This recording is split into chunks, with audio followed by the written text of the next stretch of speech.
की मला जवळपास माझ्या वयाच्या 19 वर्षापासून भयानक ऍसिडिटी होती आणि सकाळी आणि संध्याकाळी दोन्ही टाइम मला एक एक गोळी लागत होती. तर मी इथं आल्याच्या नंतर आशीर्वाद घेतला. पहिल्या दिवशीपासून माझी ऍसिडिटी बंद झाली आणि गोळ्या पण दोन्ही टाइमच्या गोळ्या बंद झाल्या आणि मी तंबाखू खात होतो. तर माझा 10 वर्षापासून तंबाखू सोडायचा प्रयत्न होता, पण इथं आलो, आशीर्वाद घेतला. त्या दिवशीपासून माझा आज 9 महिने झाले पूर्ण तंबाखू वगैरेची इच्छा सुद्धा होत नाही आणि मला दुसरं कोणी खात असेल तर पण किसळत पण येते. आता बिलकुल कधीही खाणार नाही असं मी ठरवलं.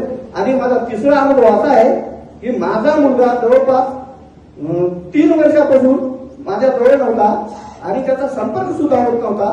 मला असं वाटत होतं की माझ्या नातेवाईकाला किंवा त्याच्या मित्राला किंवा कुणाला माझ्या बहिणीला वगैरे कुणाला तरी त्याचा संपर्क व्हावा, पण ते कुणाचाही संपर्क करत नव्हता.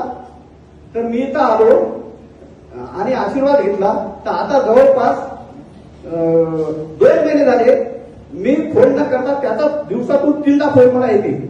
तर महाराजांना माझी विनंती आहे की त्यानं सुद्धा इथं मलकापूरला दर्शनासाठी यावं आणि महाराजांचा आशीर्वाद घ्यावा. मागा सांगितल्याप्रमाणे येऊन जायचं. टाळ्याच्या गजरात स्वागत करूया.